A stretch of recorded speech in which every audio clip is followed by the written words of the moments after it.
Järgmine ettekanne Ida-Viru ettevõtluskeskuse vanemkonsultant Lauri Jalonen räägib maakonna arengustrateegia uuendatud visioonist ja strateegilisest raamistikust. Kõlab veidi Mis iganes see tähendab? keeruliselt, aga põhimõtteliselt, mis on muutunud ja mida me peame tegema uutmoodi, eks? Palun. Just. No Slido töötab, hashtagid töötab, nagu me aru saame, nii et kommentaarid, küsimused kindlasti ja uus küsimus, eelmisele me vastust ei saanudki, aga proovime sellele vastust saada. Kas Ida-Viru maakonna uuenenud visioon on piisavalt ambitsioonikas? Et see küsimus on nagu, ja teie vastused on kommentaariks Lauri esinemisele. Palun, Lauri. Aitäh. Tervist veel kord minu poolt. Lauri Jalonen on siis minu nimi ja eks ma saan aru, et ega sinna need esitluse slaidid väga hästi ei paista, et ma katsun siis kuidagi mitte võib-olla päris kõik ära lugeda, aga tähtsamad asjad siis kõva häälega üle öelda ikkagi. Et soenduseks püüaks nagu aru saada sellest, et miks me siin tegelikult oleme. Et mis see põhiline probleem on. Ma võtsin välja siis mõned numbrid Eesti Statistikaametist, mis siis näitab seda, et palju meil elanikke on. Tead, lihtsad numbrid. Aga võtsin välja siis mitte väga kaua aega tagasi, 2011 ja siis 10 aastat hiljem, ehk siis enam-vähem praegust. Ja 2011 meil oli 156 000 kopikatega elanikku, praegu on 131 900 kopikatega. Võib muidugi aru saada, et siin 3 valda läks vahepeal Lääne-Virumaale, eks ju, aga see on mingi võib-olla 6000 inimest, eks ju. Aga mis on võib-olla iseloomulikumad või huvitavamad numbrid siin on see, et 10 aastat tagasi oli üle 65 aastaseid Ida-Virumaal 27 000 ja pool. Praegu meil on vähem elanikke, eks ju. Praegu on üle 65 aastaseid üle 34 000. Ja kui me võtame nüüd alla 30 aastaseid, siis 10 aastat tagasi oli 47 000 kopikatega. Neid inimesi, kes on siis alla 30 aasta vanad. Praegu on meil alla 30 000. Et ehk siis, kuhu ma tahan jõuda, on see, et meie elanikkonna vähenemine ja vananemine käib väga-väga kiiresti tegelikult. Ja teravik selles protsessis on selgelt 2 linnapiirkonnal, ehk siis Jõhvi Kohtla-Järve, Narva-Jõesuu. Aga nüüd ma tahaks paar sõna rääkida tünnidest. Et kes on kokku puutunud, ma ei tea, jahindusega näiteks või bioloogiaga, zooloogiaga, see teab, et loomapopulatsiooni arvukuse määravad 3 kriteeriumid, 3 asja. Et toidubaas, palju on süüa, varjetingimused, kas saab teha pesa, kas saab järglasi seal kasvatada, sigitada, kasvatada. Ja millised on vaenlased, kui palju on vaenlasi. Ja mis on kogu selle asja juures trikk on see, et populatsiooni suuruse määrab see kõige lühem tünnilaud. Et kui me ütleme, et 3 kriteeriumid on 3 tünnilauda, siis kõige lühem tünnilaud määrab populatsiooni suuruse. Et ehk siis võib olla õudselt palju toitu, õudselt vähe vaenlasi, aga kui sul ei ole pesitsemis- ja varjetingimusi, siis populatsioon kuidagi suuremaks kasvada ei saa. Ja ega see inimese populatsioon ei ole loomapopulatsioonist põhimõtteliselt väga palju erinev. Meil on võib-olla neid tünnilaudasid rohkem, nad on mitmekesisemad, aga et miks ma seda räägin, on ikkagi see, et meil on siin palju olnud diskussioone selle arengustrateegia tegemise ja õiglase üleminekukava tegemise ajal sellest, et ma ei tea, teeme kõrgesti tasustatud töökohad ja probleem laheneb. See ei ole nii lihtne. Et me peame vaatama, kus on meie see kõige madalam tünnilaud. See paneb piiri meie populatsioonile. Meil on praegugi palju, Ida-Virumaal väga palju häid kõrgepalgalisi töökohti. Palju selliseid, mis on väga kõrgepalgalised töökohad. Aga paraku on suures osas nad täidetud inimestega, kes Ida-Virumaal ei ela. Jah, ma olen siin rentinud võib-olla mingi korteri, käin esmaspäevast neljapäevani või poole reedeni tööl, siis sõidan sinna, kus ma elan. Sinna, kus need teised tünnilauad on kõrgemad. Kus on see tünnilaud, mis puudutab haridust, võib-olla natukene kõrgem, meelelahutust, tervishoidu. ingliskeelset haridust, et kui meil ei ole ingliskeelset haridust võimalik maakonnas pakkuda, tähendab, meil ei saa tulla elama siia spetsialistid välismaalt, kes tulevad koos perega, eks. Et ehk siis, mis ma tahan öelda, on see, et me peame vaatama ikkagi sellist tasakaalus pilti, katsuma näha kogu aeg, et ma väidan seda, et keerulisel probleemil ei ole lihtsat lahendust. Et peame püüdma nagu otsida seda keerulisemat lahendust. Ja nüüd eelmine arenguvisioon, mis meil oli, meie tehnikutena see telekas lõpetas töötamise ära. Et kui keegi viitsib tulla vaatama. Aga et see vana visioon, mis me tegime siis aastal 2018, see oli selline õuespilli loogikast visioon, et Tallinnast Helsingis läheb hästi, midagi veereb sealt üle ja kõik on just nagu okei, ja nagu Keit ka ütles, et me nagu tiksume väikest viisi selle vana mudeliga edasi, vaatame kaua see püsib. Kui me seda visiooni kokku panime või seda arengustrateegiat eelmist kokku panime, siis me loomulikult käisime küsimas ka nõu tarkade inimeste käest, sealhulgas ka põlevkivisektorist, tarkade oluliste inimeste käest, et kuidas nemad näevad selle sektori arengut tulevikus. See oli aasta 2018. Meile öeldi, et üldiselt asi on enam-vähem okidoki, et me eeldame, et aastal 2030 me hakkame väikest viisi põlevkivist elektritootmist vähendama ja siis selle võrra proportsionaalselt kasvab siis see põlevkiviõli tootmine ja et niimoodi väikest viisi siis kuskil see 50. aastal me hakkame asju kokku tõmbama. Et me küsisime aastal 2018, kui me tegime seda eelmist arengustrateegiat. Aasta hiljem oli elektritootmine põlevkivist sisuliselt lõppenud. Et nagu üks juht toona ütles, kahvis mingi maikuus või suvel, et kui oleks minu otsustada, ma paneks selle kohe päeva pealt kinni üldse, sest see ei ole enam kasulik. Et ehk siis selge on see, et see praegune või see visioon tänapäeval kuskilt otsast enam ikka ära. Kes osalesid visiooniseminaril või visioonipäeval aprillikuus, siis me arutasime siin stsenaariumi, et kui kiiresti tehnoloogia areng maakonda jõuab, tehnoloogilised uued lahendused, kui kiiresti ja kas karmistuvad kliimapoliitika, kas karmistub. Tänapäevaks me näeme, et see on juba sündinud fakt, et vaatame eelmist nädalat G7 kokkusaamist, et me saame aru, et kliimanõuded karmistuvad kiiresti, kiiremini, kui me võib-olla oskame arvata ja selles kontekstis meil on tõesti, see ongi see variant, et vaadata, kas me saame siis niimoodi väikest viisi kuidagi hakkama selle olemasoleva tehnoloogiaga, mis meil on, et vaatame, mis nagu saab, või me peame kardinaalselt päriselt midagi muutma ja mingisuguse päris pöörde tegema. Ja ega siin nagu suurt valida ei ole, selles mõttes vähemalt nagu otsustamise loogikast. Et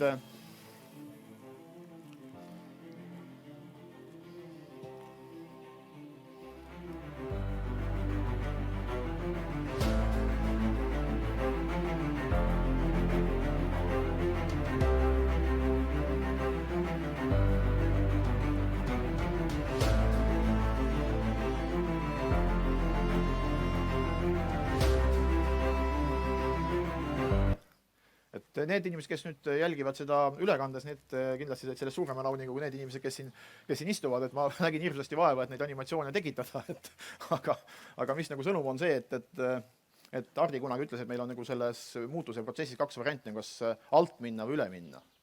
Ja alt minek tegelikult tähendab seda, kus me tõesti siis selle vanema, või selle mitte vanema, aga selle võib-olla isegi selle vana mõttemudeliga jõuame sinnamaani, kus meil ongi selline pensioneerunud vanainimeste maakond, eks ju, mingid veoautod sõidavad siia-sinna, eks ju, ja nii see asi on. Et kas me seda tahame? Ei taha, eks ju.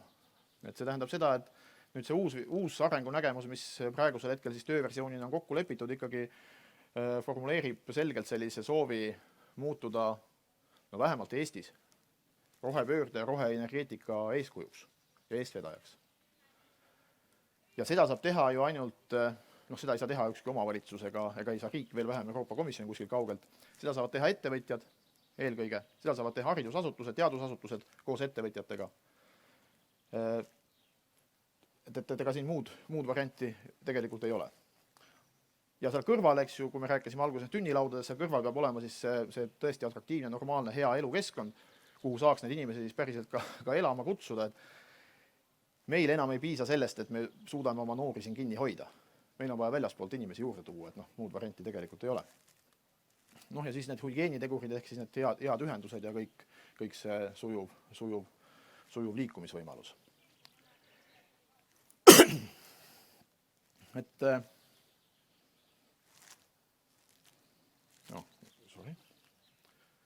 Midagi üle jupsib siin. Sisuline point on ikkagi see, et me peame sellest põlevkivi majandusmudelist jõudma siis selle mitmekesise majandusmudelini. Et meil on see põlevkivi olnud 100 aastat, aga miskipärast meil on keskmine palk madalam kui näiteks Viljandis, kus seda põlevkivi ei ole olnud 100 aastat, et ei ole suurt tööstust, aga seal on palju väikeseid, palju sellist paindlikkust ja mõttepaindlikkust. Selle üleminekuga ma võib-olla räägiks ühe loo, et tänapäeval öeldakse, et tuleb lugusid rääkida. Et loo, mis on minu enda kogemusest, kuidas siis nagu pööramine käib. Kunagi ma sattusin osalema sellisel üritusel nagu Nõukogude Liidu matkajate kokkutulek, mis oli siis põhimõtteliselt nagu Nõukogude Liidu meistrivõistlused mägimatkamise ja matkatehnikas. Ja sattusin seal ükskord ühte mägijõkke, aga nii õnnetult, et jalad olid allavoolu, pea oli vastuvoolu. Vesi oli kuskil niimoodi natuke üle põlve, hästi kivine põhi ja kannab edasi, palju hullemasse kohta. Püüan ujuda, ei saa. Vool on nii tugev, et selles mõttes ei ole mitte mingit pointi. Kas sa püüad paremale ujuda, vasakule ujuda, et siin lihtsalt kannab lihtsalt kaasa. Proovisin ümber pöörata. Hästi valus oli, kõik oma kintsud, muud hellemad kohad, küünarnukid, põlved tagusin siniseks, sain pea vastuvoolu. Ja järsku avastasin, et ma kontrollin olukorda. Ma võin ujuda paremasse kaldasse, ma võin ujuda vasakusse kaldasse, mul on olemas vabadus valida, mida ma teen. Et see võib-olla on ka see, et kuhu me siin maakonnas mingil hetkel peaksime jõudma, et meil ei ole mõtet ujuda vastuvoolu, sest me seda olukorda lihtsalt ei kontrolli, et siis ta kannab meid lihtsalt kaasa. Kui me saame voolu sisse, siis me saame hakata tegema tegelikult valikuid, mis suunas ja kuhu minna. Nüüd tuleb teine animatsioon, mida siin kohalikud inimesed jälle vist väga hästi ei näe, aga siis nendele inimestele, kes ülekannet vaatavad, siis kuidas siis see üleminek võiks välja näha.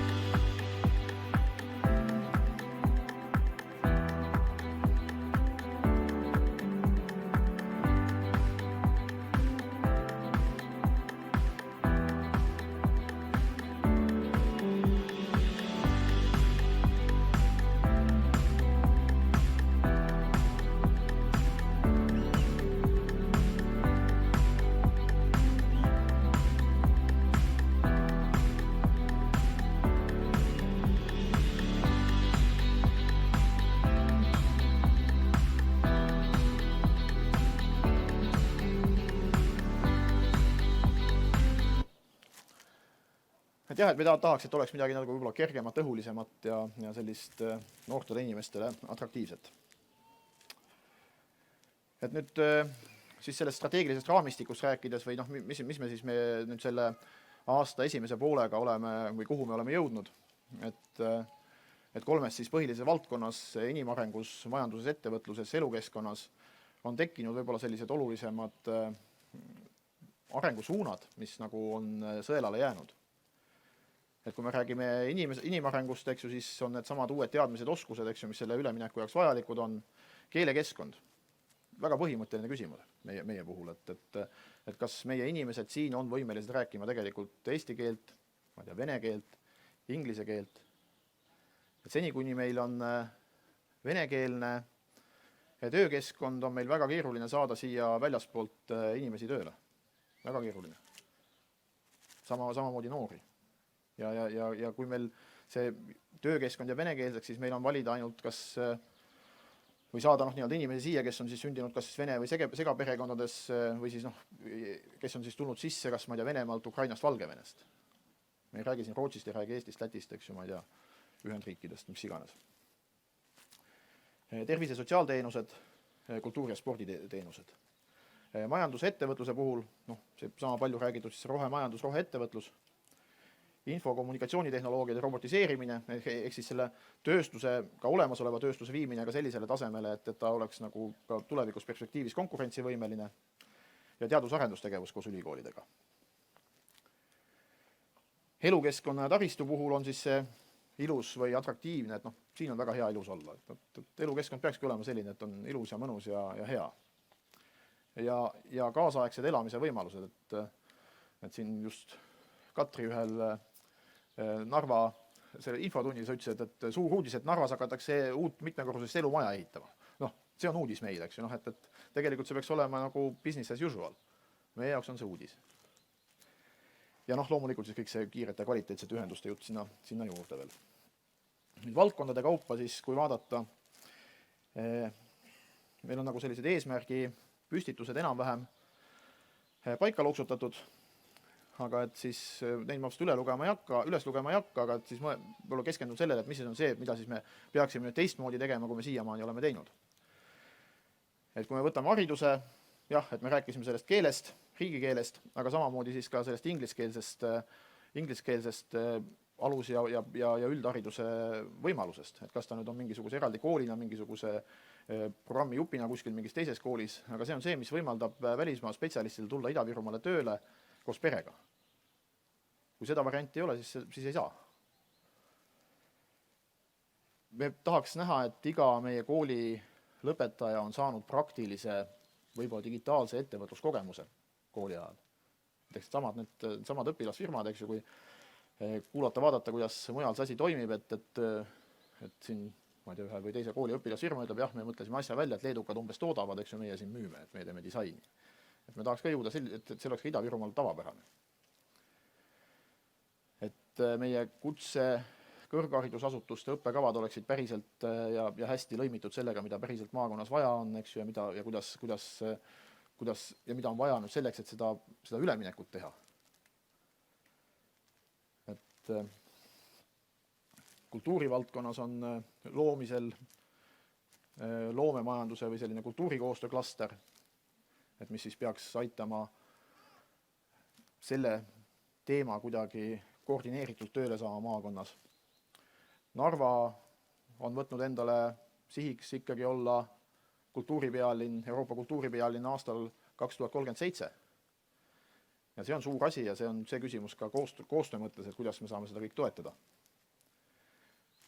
Meil peaks olema võimalused päriselt teha suuri filme. Me oleme siin aastaid selles suunas liikunud. Loodame, et äkki nüüd saame nii kaugele, et me saame hakata päriselt suuri filmiprojekte sisse võtma. Spordivaldkonnas vahepeal viimaste aastate jooksul on rajatud päris palju sellist suurt spordiinfrastruktuuri, Kohtla-Järvel võib-olla ennekõike. Küsimus, kuidas see asi nüüd päriselt täis ja toimima panna. See on jälle koostöö küsimus. See on tegelikult omavalitsuste koostöö küsimus eelkõige. See on ka küsimus nähtavasti turismiklastrile, et mis on see spordiürituste või see sporditurism. Et kas me oleme selle peale tegelikult mõelnud. Me pole siiamaani sellest võib-olla väga aktiivselt rääkinud, aga kui meil nüüd taristu võimalused on olemas, äkki peaks nagu mõtlema selle peale ka. Liikumisharrastus, eelkõige võib-olla ka vanemealistele inimestele. Et see on see, mis aitab meil vähendada võib-olla survet sotsiaal- ja tervishoiuteenuste jaoks, et kui inimesed on aktiivsed, liikuvad kõrge eani, siis see hoiab neid ju tervena. Samamoodi liikumisvõimalus puuetega inimestele. Sotsiaalvaldkonnas koostöös Tartu Ülikooli tudengitega, kes meil aitasid teha siis selliseid väikeseid fookusgruppe ja natuke isegi mõttetalguid, tekkis mudel, kuidas kaasata rohkem kogukondi sotsiaalteenuste osutamisesse. Jällegi mujal Lääne-Euroopas suhteliselt levinud mudel, meil kahjuks veel mitte, aga võimaldab olulisel määral jällegi vähendada koormust siis sellisele ametlikule institutsionaliseeritud sotsiaalteenuste võrgustikule. Et kui meil tekib eakaid inimesi juurde ja me näeme, et neid tekib, kuidagi peab selle olukorraga käituma. Turism. Turismi puhul meil on siiamaani olnud suured turud, siseturg ja Vene turg. Kui me vaatame nüüd eriti pärast pandeemia aegseid arenguid ja pandeemia järgset maailma, kuidas Vene turul inimeste sissetulekud käituvad, siis ei ole sugugi kindel, et see Vene keskklassi inimene, kes veel aastat 3 tagasi käis Eestis rõõmsalt spaas, ma ei tea, aasta või paari pärast jaksab siia tulla, eks ju, seda õlut ostma, eks ju, mis maksab võib-olla tema pool kuu palka, eks ju, et noh. Et see tähendab seda, et peaksime vaatama mingite uute turgude peale ka, et on see siis Soome või midagi muud. Digiteenused turismis, jällegi sama pandeemia, mis välja tõi. Et minna ka turismiteenustega digisse rohkem. Taristu puhul, noh, esimene, mis pähe tuleb, on see sama kliimaneutraalne ühistransport, aga ka taristu arendamine selle nägemusega, et tulevikus me sõidame vähem autodega. Et kui me räägime üleminekust rohepöördest, siis suure tõenäosusega me autosid kasutame tulevikus vähem. Rohkem kergliiklusvõimalusi. Me oleme siin Ida-Virumaal oma kergliiklusvõimaluste poolest Eestis tõenäoliselt kõige tagaotsas. Elektriautode laadimisvõrk maakonda. Kuidas kasutada neid asju, mis praegust olemas on, et mis siin taristu töörühmast olid välja, et Tauno tõi välja see mobiilandmeside, eks ju, andmete kasutamine, eks ju, et kvaliteetselt ja arukalt asju planeerida, näha, eks ju, kus inimesed tegelikult liiguvad nii-öelda online režiimis põhimõtteliselt. See võimaldab teha palju kvaliteetsemaid juhtimisotsuseid. Energiaühistud, kliimasõbralik keskküte. Kohe kaks slaidi veel, et siis. Et siis majandusettevõtlus, et siin ma väga pikalt ei peatu, et Teet tuleb pärast mind ja räägib põhjalikumalt nendest B ja C plaanidest ja siis sellest, et kuidas siis majandus- ja ettevõtlusmöll meil käima võiks hakata. Aga lõpetaks ma siis sellise mõttega, et mis isand Winston Churchill ütles, et kogu selle jutu peale, et mina olen tegelikult optimist. Sest ma ei näe mitte mingit pointi mitte olla optimist, et sellest ei ole mitte mingit kasu. Et sestap sellega ma oma ettekande lõpetaksin ja kui on küsimusi, siis ma katsun vastata. Aitäh, Lauri! Kas me saame näha, kas seda slaidost küsitluse tulemusi? Visioon on piisavalt ambitsioonikas 60%, vabandust. Nii, mul on kohe küsimus. Kui ma oleksin Tiit Vähi, ma küsiksin, mis on fookus? Ja kui ma oleksin Raivo Vare, ma ütleksin, et strateegiate kirjutamine tegelikult lihtne. Valite välja 3 põhiasja, mida teete ära hambad ristis, seljad koos. Fookus 3 põhiasja. Jah, fookus on, see ongi jälle täpselt sama teema, millest ma alguses rääkisin, et on usk, et keerulisi süsteemi on võimalik lahendada, eks ju, 1 või 2 või 3 lihtsa asjaga. Ida-Virumaal põlevkivisektor, mis on olnud selge fookus, 10 aasta jooksul miljard äkki on investeerinud. Miljard eurot. Samal ajal 10 aasta jooksul me oleme kaotanud 20,000 inimest, eks, ära läinud, sest neil ei ole siin hea elada. Et ka Sillamäe sadam, eks ju, ma mäletan seda aega, kui Sillamäe sadamat hakati rajama, milline võitlus ja möll siis käis. Ja siis tõesti, ma endal ka, ma olin noor inimene, ma olin tunne, et kui nii suur projekt tehakse ära, et see lahendab kõik meie probleemid. Meil on siin õnn, on nõuel ja kõik on hästi. Ülisuur, ülivõimas, õudselt äge projekt on Sillamäe sadam. Suur võimas ettevõte, aga isegi sellise mastaabiga ettevõte ei suuda üksinda Ida-Virumaa elu teistpidi keerata. Et sestap ma arvan, et me peame ikkagi vaatama neid tünnilaudu tasakaalustatult. Aga mis need 3 asja on siis? Sillamäe sadam ja tünnilauad. Üldse ei tohi rääkida ettekande alguses sellest toiduahelatest. Ma mõtlesin terve ettekande ajal toidust, kuidas sigivad kajakad Narvas, vabandust. Jaa, väga õiges. Selles mõttes, kui sa nüüd tahad saada mingit 3 fookust, mis praegust aruteludest on jäänud, on ikkagi selge on see. Mida me hambad ristis peame ära tegema? Me peame hambad ristis oma majandusmudeli mitmekesistama. Ehk siis me peame hambad ristis tooma siia selliseid investoreid, kes päriselt on võimelised looma häid kvaliteetseid töökohti, aga me ei saa ainult sellega piirduda, me peame looma sinna kõrvale ka sellise keskkonna, et inimesed seal tahavad töötada. Lihtne töökohad, elukeskkond ja 3. on siis see, et sul peab olema ka midagi teha. Sa ainult ei ela, eks ju, korteris ja käi tööl. See tuntud Aquafori näide Narvast. Just, täpselt. Et ehk siis ongi need samad 3 tünnilauda, vaata, millest me rääkisime, eks ju, et see varjetingimused, vaenlased, eks ju, ja toit. Et kui töökoht on toit, eks ju, varjetingimus on see, kus sa elad, siis need vaenlased on igavus, eks ju, ja mingisugune halb tervishoiuteenus, eks ju, ja et sul ei ole, ma ei tea, last kuskile kooli panna. Okei. Kas meil küsimusi ka on slaidos?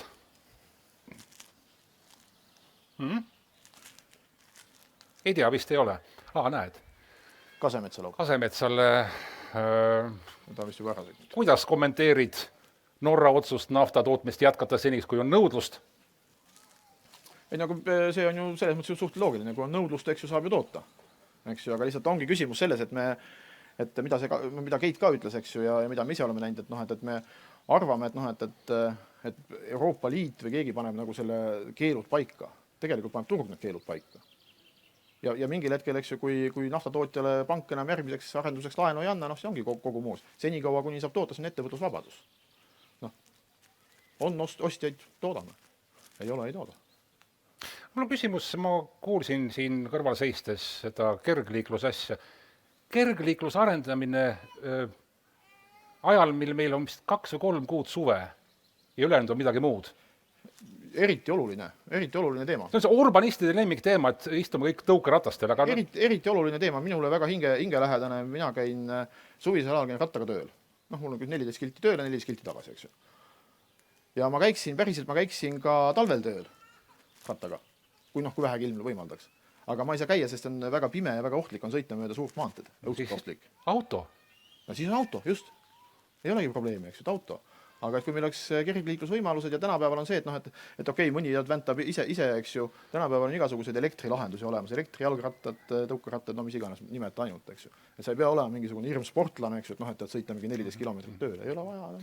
Võta, laenuta Bolt ja katsu sõita Narvas tõukerattaga, ma korra laenutasin, see oli kallim kui takso ja sõita ei saanud, sest rattateid ei ole. Ja sul ei ole rattateid, eks ju, just.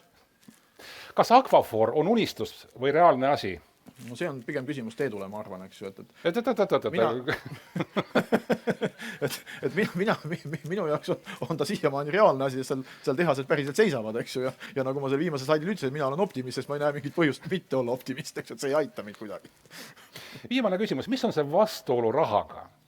Te tegite selle lõpparutelu paneeli sellest, et raha ei ole. Keit ütleb, et raha on nagu muda. No vaata, see on kõik väga suhteline, eks ju. Selles mõttes, et vaata, kui sa oled päris vaene, eks ju, siis sul on 100 eurot on päris suur raha, eks ju. Ma käisin kunagi ülikoolis metalli laadimas, eks ju, siis ma sain 100 krooni ja see oli väga suur raha, eks ju.